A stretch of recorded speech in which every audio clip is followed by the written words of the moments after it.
Thank you so much for tuning in. This is Matt Wayman, Associate Attorney with the Hammer Law Firm, chatting with you today about expungements.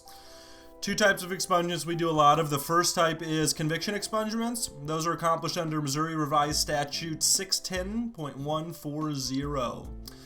To determine if you're eligible underneath that one, you would first go up to subsection 2, which talks about all of the crimes that are ineligible. So you'd look under all of these, and if the crime that you pled to or were convicted of is listed as one being ineligible, then shocker, you're ineligible. If it's not listed on this one, then there's a good chance that you are eligible, which would mean that you would continue to see if you are. So you go down to subsection 5 next to see if you fulfill all the statutory requirements necessary for a court to be able to grant your expungement.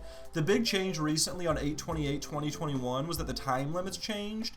Now you can apply for expungement of a felony 3 years from the date that you're done with any authorized disposition from the court. So the day you're done with probation is when the clock starts. 3 years from that date is when you can apply for expungement of a felony. It's now 1 year for a misdemeanor instead of 3. The other type of expungement we do a lot of are under Missouri Revised Statute 610.122. This is an arrest record. This is for an arrest that was either not charged or was charged but later dismissed. It can include being dismissed because of a deferred prosecution agreement, or if it was just dismissed because the state didn't have the evidence to make the case, that would be able to be expunged as an arrest record.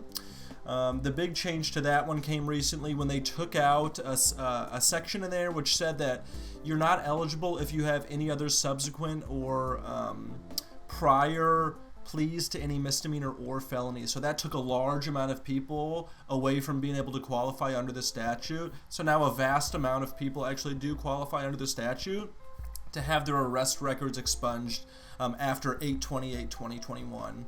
If you're trying to determine if you do qualify for an expungement and you're kind of confused by some of the statutory language, feel free to reach out and we can guide you to see if you actually do qualify or not. I want to thank you all so much for watching. Again, this is Matt Wayman, Associate Attorney with the Hammer Law Firm. We're going to be back soon with more videos. Thanks.